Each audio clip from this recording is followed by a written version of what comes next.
Motivation certainly comes into play when you get to this part of the season. So many teams looking to become bowl eligible, others looking to improve their status in the college football playoff standings when it comes to impressing the selection committee.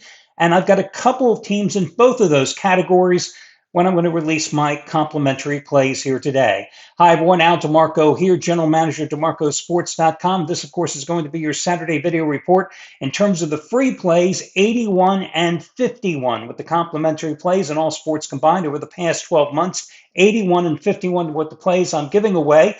The first play today happens to be on a team that I gave you as the top play last Saturday, which was the Arizona Wildcats. Now, today, Arizona is back in Tucson, where it's going to be hosting Kansas. Both of these teams need one more victory to become bowl eligible. Now, Arizona last week went to Colorado and absolutely destroyed the Buffaloes 52-17. The level of competition goes up, but rather than playing Folsom Field, they're back in Tucson today, and I think that is certainly advantageous. Now, the point spread for this game is all over. At the two big books that I always allude to, one of them, 5.5, the other, 4.5. And a multitude of other books, you can find those two prices, or you can find 5. This is why it always pays to shop. Naturally, I'm looking for that 4.5, and I'm going to tell you to buy down the half point in that case on Arizona. Now, becoming bowl eligible for Arizona, pretty big deal, because it would be the first time in the 2 years since Brent Brennan took over the program that the Wildcats would become bowl eligible. And listen, they are 4-1 against the spread at home, with the only point spread failure coming against 8-0 BYU, a game that they lost by 6 points. Their quarterback, Noah Fafita, has just had one hell of a season. When you think back to 2 years ago where he was just on fire, and then last year, inconsistent, but new offensive coordinator this year, and definitely that offense is perking. The guy is completing 65.4% of his passes, 21 touchdowns, just 4 interceptions, almost 2,100 yards, directing the number 29 pass offense in FBS.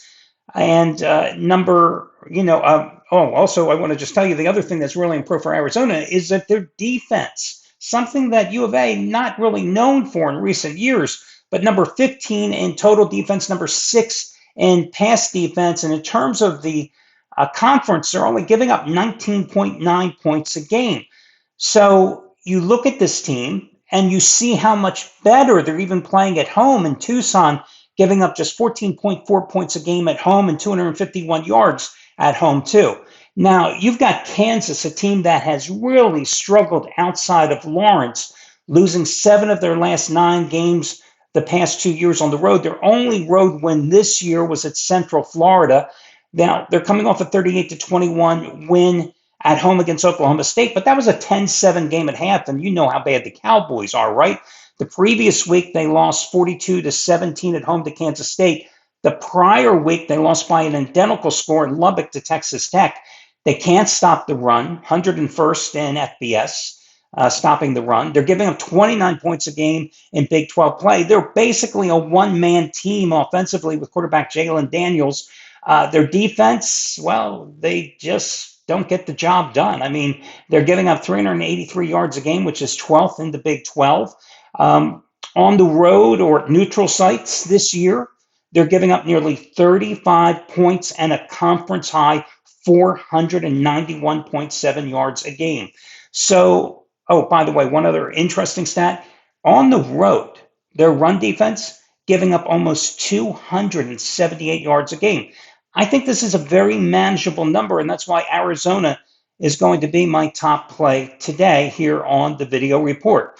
Your next play, I'm going to go to that noon Eastern kickoff where Indiana is at Penn State. Now, you know the history. You probably are aware of here that Indiana has never won in Happy Valley, okay? 0-13 lifetime at Beaver Stadium. And in this series, it is as one-sided can possibly be, 2-25 lifetime against Penn State.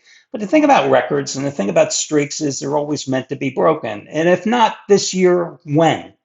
And the other thing is we're at that point of the season where the college football playoff standings are being released every week. And, Ohio State was number one, and Indiana was number two, and Texas A&M was a very close number three. And if you look at Indiana's remaining schedule, this game, which everybody at the beginning of the year thought was going to be a big game at the back end of Indiana's schedule, well, it's certainly not going to be now with the way the Penn State program has imploded.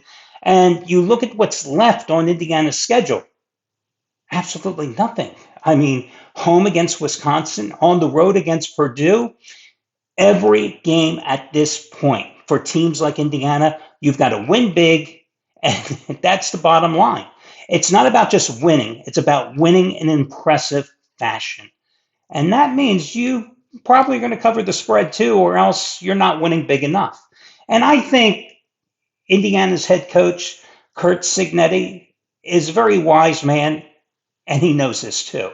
And with the one-sided history in the series, I think that's added motivation. And I don't think that an Indiana team that went to Eugene and snapped Oregon's 18-game winning streak is going to be intimidated. I don't think an Oregon team that went to Iowa and won in the closing minute when Iowa was playing good early in the season is going to be intimidated by a Penn State team that's lost 5 straight games and has given up over 31 points on average in those 5 straight losses.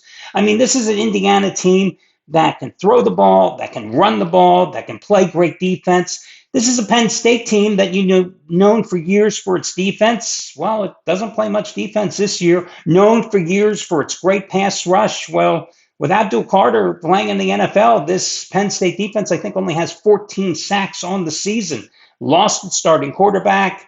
This is a team that's in disarray. And when I look at what Ohio State did to Penn State last week, basically cruising to that 38-14 win in Columbus, where the Ohio State quarterback, Julian Sayin, 20 of 23, 4 touchdowns. Penn State never even put a finger on him. Well, why can't California. He used to play at California. Why can't Indiana's Fernando Mendoza, who's completed 72.3% of his passes for 25 touchdowns at over 2,100 yards, and also has a great ground game, plenty of support from a ground game that's averaging over nearly 200 yards a game. Why can't he do the same? And again, this number, I think, is suppressed at 14.5 because of that series history. So I think, even though it's 14.5, I'm going to say to you, I think it's a cheap price to lay with Indiana. So I like the Hoosiers in this spot. So those are your 2 plays for today. Arizona would be number 1. Indiana would be number 2. Good luck, everybody, and talk to you again soon. Take it easy, guys.